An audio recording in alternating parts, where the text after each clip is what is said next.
The Cadaver Synod, also referred to as the trial of Pope Formosus, stands as a peculiar and momentous occurrence in the annals of the Catholic Church. In the year 897 AD, this unprecedented event unfolded as Pope Formosus, who had passed away a year earlier, was subjected to an extraordinary posthumous trial.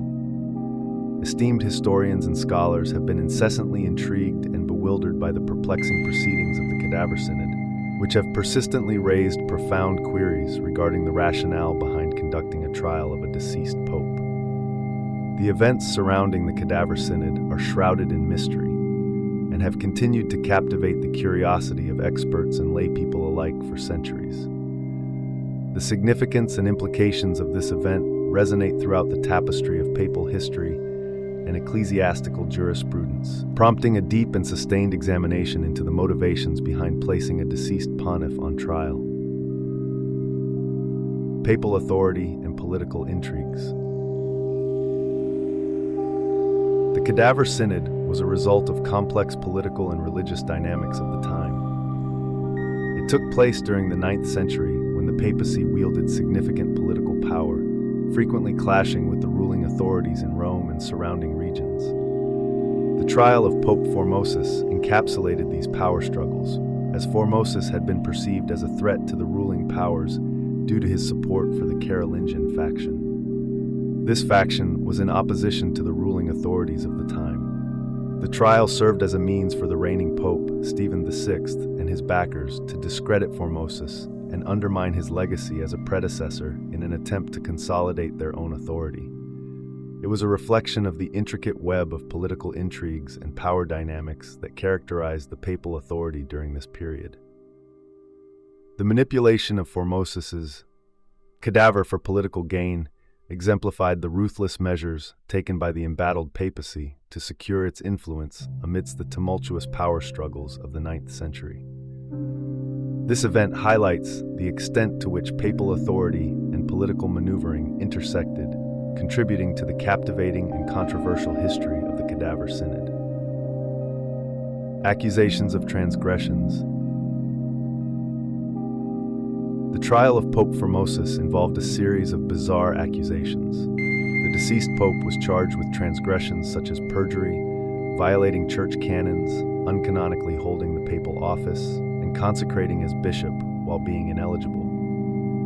These accusations, delivered by agents of Stephen VI, were aimed at tarnishing Formosus's reputation and sowing seeds of doubt regarding his legitimacy as pope.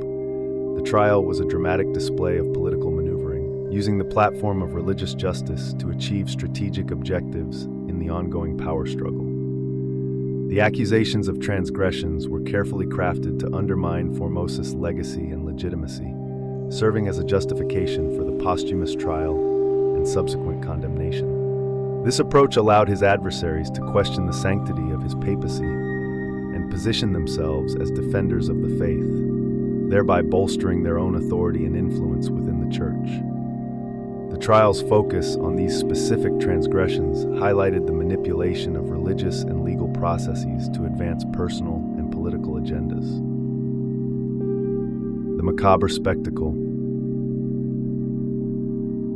The macabre spectacle of the Cadaver Synod reached its peak with the treatment of Pope Formosus's corpse. His body was unearthed and then dressed in the elaborate vestments of a pope before being seated on a throne, as if he were still alive. This macabre display was followed by subjecting the deceased pope to the intricate procedures of a formal trial, despite his obvious inability to defend himself. The use of a dead pope's cadaver as a defendant was not only grotesque, but also completely unprecedented in the history of the papacy, sending shockwaves throughout the church and beyond. This chilling and unsettling act served as a stark symbol of the extreme measures that the participants were willing to take in order to further their own agendas. The grotesque spectacle deeply disturbed contemporaries at the time, and its profound impact continues to captivate and intrigue historians to this day, highlighting the unprecedented nature of the events that unfolded during the Cadaver Synod. Reversal of verdict and legacy. Following the trial, the verdict was rendered against Pope Formosus. Ultimately, the ruling was reversed, and his body was reinterred with the proper ecclesiastical ceremony befitting a pope. The Cadaver Synod, however, left an indelible mark on the reputation of the papacy and the Church, casting doubt upon the integrity of ecclesiastical proceedings. It also raised significant questions regarding the extent to which political maneuvering could infiltrate religious institutions. This macabre episode serves as a cautionary tale, underscoring the perils of unchecked power and the compromising influence of political entanglements within the Church.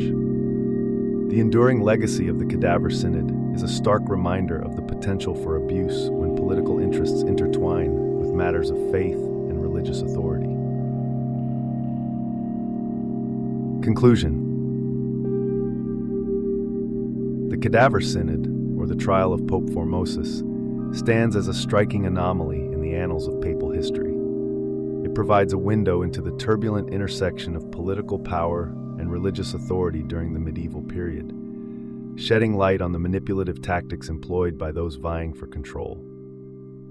The trial of a deceased pope remains a chilling testament to the lengths to which individuals and factions were willing to go in their pursuit of dominance, tarnishing the solemn sanctity of ecclesiastical justice in the process. The cadaver trial of Pope Formosus highlights the intricate web of power struggles and machinations that plagued the papacy and the broader Christian world during this era. It underscores the extent to which political ambition and power dynamics seeped into the highest echelons of religious governance, distorting the noble principles of justice and integrity. Moreover, the trial's unthinkable nature reveals the unscrupulous tactics and ruthless nature that dominated the political and religious landscape of the time, serving as a jarring reminder of the dark underbelly of medieval power play. This macabre episode in papal history continues to captivate scholars and historians, serving as an enduring cautionary tale about the potential perversion of authority and the egregious abuse of religious institutions for personal and political gain.